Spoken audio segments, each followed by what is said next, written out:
بسم اللہ الرحمن الرحیم، اللہ کے نام سے شروع جو بڑا مہربان اور نہایت ہی رحم فرمانے والا ہے۔ ربنا ہدیتنا وہب لنا من لدنک رحمہ انک انت الوہاب۔ صلی اللہ تعالی علی خیر خلقہ واصحابہ وبارک وسلم۔ نبی کریم صلی اللہ علیہ وآلہ وسلم کی قربانی کا طریقہ، آپ صلی اللہ علیہ وآلہ وسلم کس طریقے سے قربانی کیا کرتے تھے۔ حضرت انس کہتے ہیں کہ رسول اللہ صلی اللہ علیہ وآلہ وسلم نے 2 ابلق سینگوں والے دمبوں کی قربانی کی۔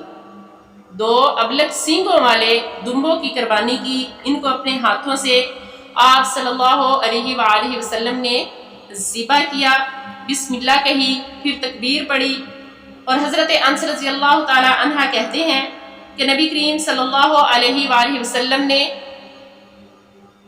دمبوں کے پہلوں پہ پاؤں رکھے، پاؤں رکھتے ہوئے دیکھا آپ ذبح کے وقت یہ پڑھ رہے تھے سبحان اللہ، آپ ذبح کے وقت یہ پڑھ رہے تھے بسم اللہ واللہ اکبر۔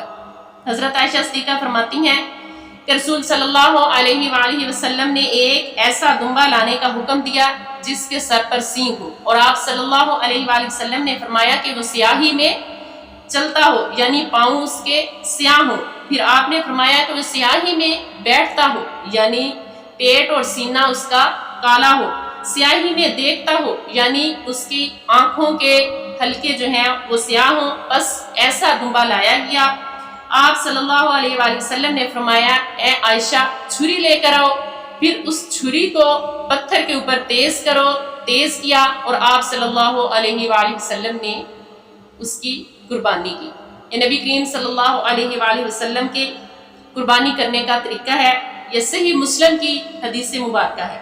حضرت ام سلمہ بیان کرتی ہیں کہ رسول اللہ صلی اللہ علیہ وسلم نے فرمایا کہ جب عید قربان کا پہلا عشرہ آئے تو تم میں سے جو قربانی کرنے کا ارادہ رکھے، جو قربانی کرنے کی طاقت رکھے، تو آپ نے فرمایا کہ اپنے بال نہ مڈوائے، نہ ترشوائے، اور نہ ہی اپنے ناخن کٹوائے۔